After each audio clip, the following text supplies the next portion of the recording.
Hi, so today I really want to take a little bit of a look at some of the different jargon we can get when we have a business in France. So if things like APE codes and RSI and the INSEE are words which are confusing or that really you're just not quite sure what they're about, then this is the video for you to listen to. So let's take a look right now at some of this jargon that is around businesses in France.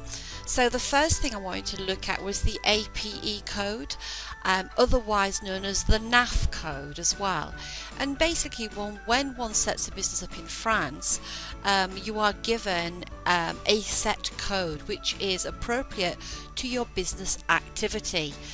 So really what happens is you would describe the activity you are involved in when you set up your business with your CFE, and they will then give you an APE code. When I say they, it's the INSEE that will give you this code. And you will keep that code as long as you keep the activity. You can add activities and modify those activities. So this is why it's very important when you set up a business that you describe exactly what you are doing, so you get the appropriate code.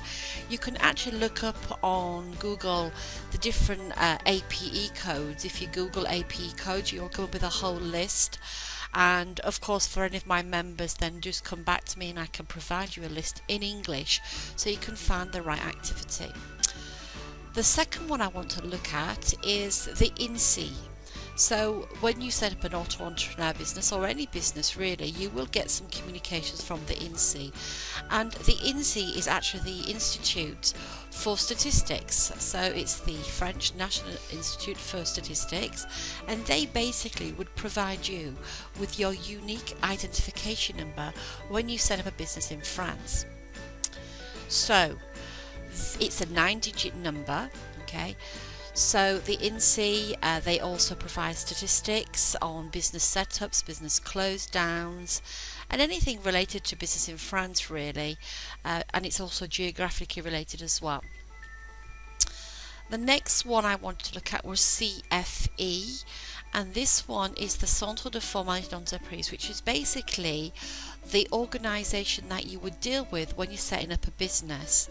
Now what makes it complicated in France is that there are 3 CFEs, and depending on which activity you have as a business, then the CFE would be different. So you probably know the CFEs better by their names, which are the Chambre de Métier, which is for any manual type activities, plumbers, hairdressers, beauticians. Then we have the Chambre de Commerce, which is basically, as it sounds, it's really commercial activities, so that be boutiques or online sales. If you're an agent commercial, that would be a commercial activity, but that would be set up with the tribunal. Then you have the ERSAF, who deals with anything to do with intellectual activities. So really it's down to when you describe your activity, you will be given an APE code, and the CFE appropriate to your activity will be the one you deal with for setting up your business, modifications or anything like that. The next one I want to look at is the SIRET and the SIREN, because it's quite confusing, the difference. As I said earlier, it is the INSEE that will give you your unique identification number, and this unique identification number is called a SIRET. It's a 9-digit number, and you'll need to use this for any of your dealings with the RSI, with the ERSAF, with any of the government organisations. And also you would need to use it on any business communications, on your invoices and things like that.